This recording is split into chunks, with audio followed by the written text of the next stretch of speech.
Hey guys, Will, just time prepping. How you guys doing today?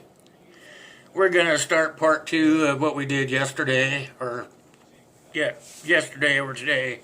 Haven't decided when to put the rest of this out, but by Friday. And as you know, we were talking about what would happen if you were on a plane and it got hijacked, and I've been telling you guys about the things that you can do as a passenger to prepare to try to overtake the uh, terrorists. So I'm going to go into the next section here. We talked about to make sure that the pilot's safe and that there's if there is an explosive device on the plane, you know how to check for it and how many hijackers there were. That's where we left off. So now what we're going to do is we're going to say after your assessment is finished, you need to evaluate the situation and include your significant other in that. Then you need to take notes mentally and make sure that everybody's in place for your plan, okay? And then can we rush the hijackers to end the situation means after you've made your mental assessment of everything and you look around the plane to make sure that people that you contacted through eye contact or sign language, whatever, are in agreement that you're ready to do this.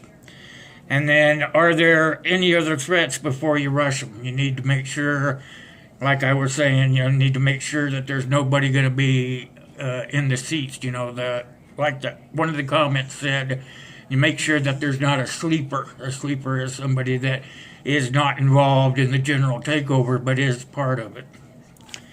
Okay, so these are all the questions you need to ask yourself to evaluate the situation.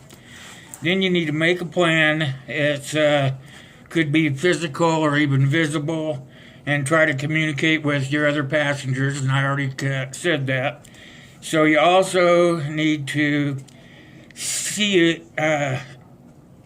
need to make sure that your plan is okay with the person that's sitting with you, your significant other or your mate, whatever. And then ask another passenger to keep watch. You need to make sure that while the other people are making their move, that you have someone just watching to make sure that there isn't a sleeper in there, okay?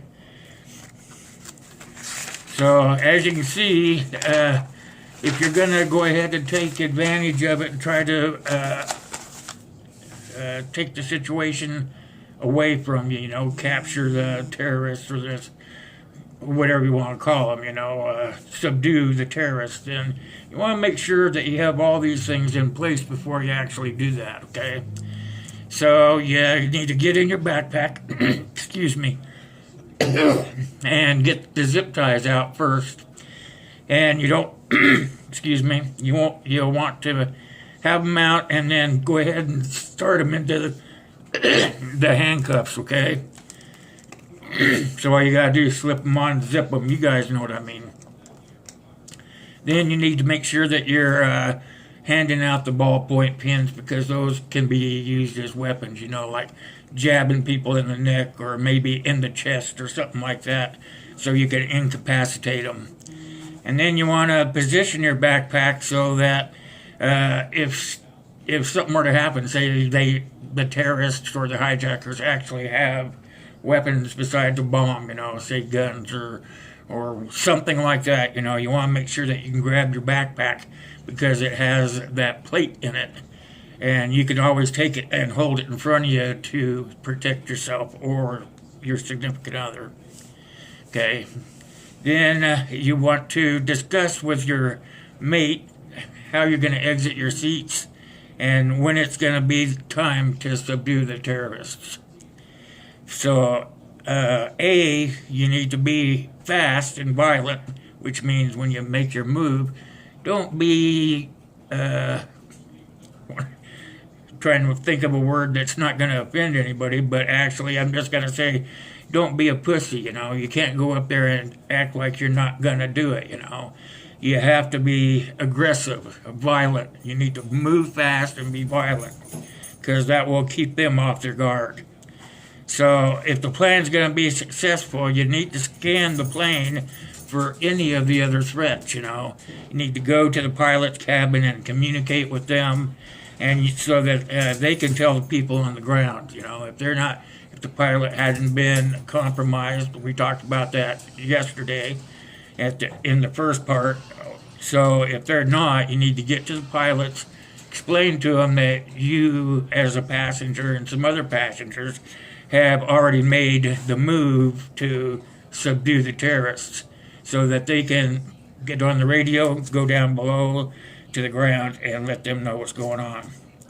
So these are all just suggestions. So if you're going to be on a flight, you can prepare before you leave home, is what they're saying. You can hope that it's never going to happen, but if it does happen, you're going to be prepared. You can handle the situation. Not everybody who gets on that airplane is going to be able to do this. Some people may not even think about it, but we, as preppers or people that prepare, these are things that we can do in concert with our travel plans.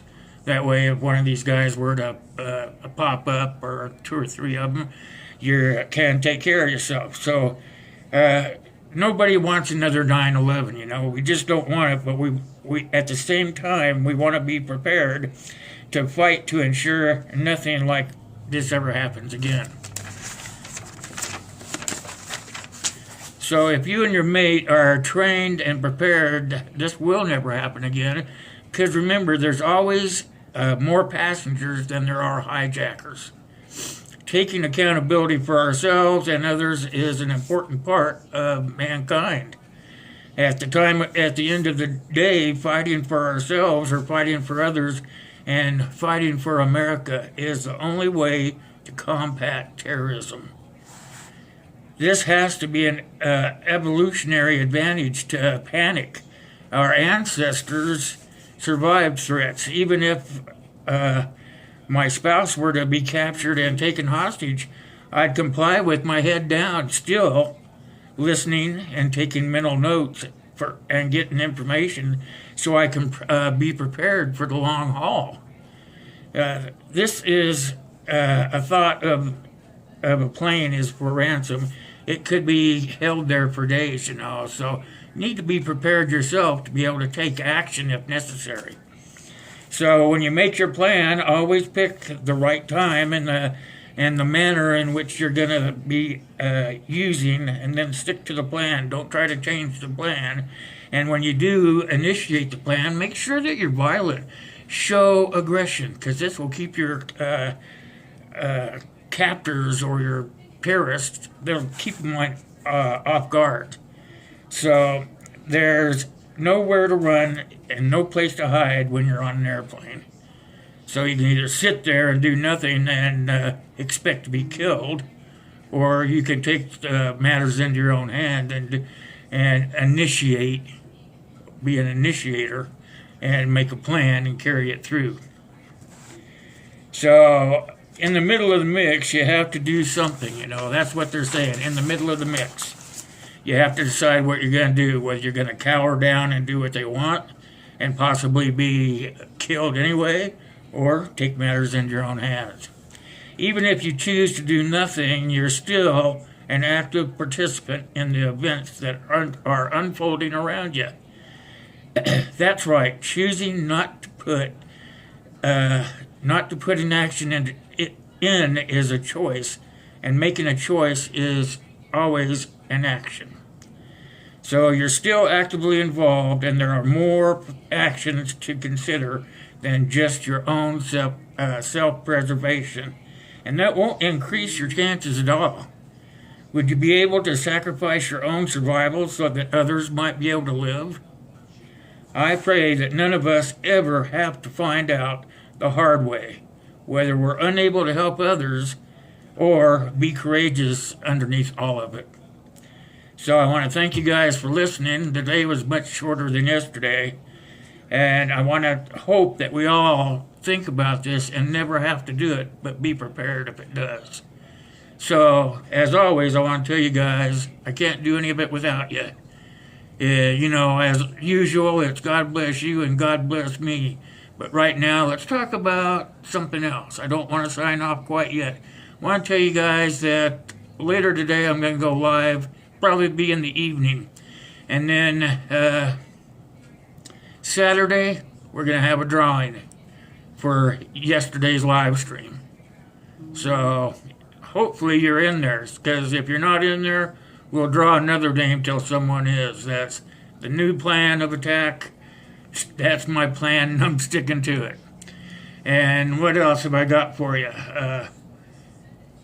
Think about what I've been talking about for the last two videos. I mean, we all hope that it's never going to happen, but if it happens, we need to be the ones that are prepared. Are you going to sit there and just do nothing? Or are you going to take the matter into your own hands and take care of it if you can? Because it's like the article says, there's nowhere to hide on an airplane. You can either take their BS, or you can stand up and take care of yourself and the rest of the people on the airplane. It's up to you. I know I pray that never happens, but if it does, I want to know that I'm prepared. So it's God bless you, God bless me, and God bless the USA. Like and subscribe if you don't belong, okay? We always do these videos once in a while to keep people on their toes. Till next time, see you out there on the tube.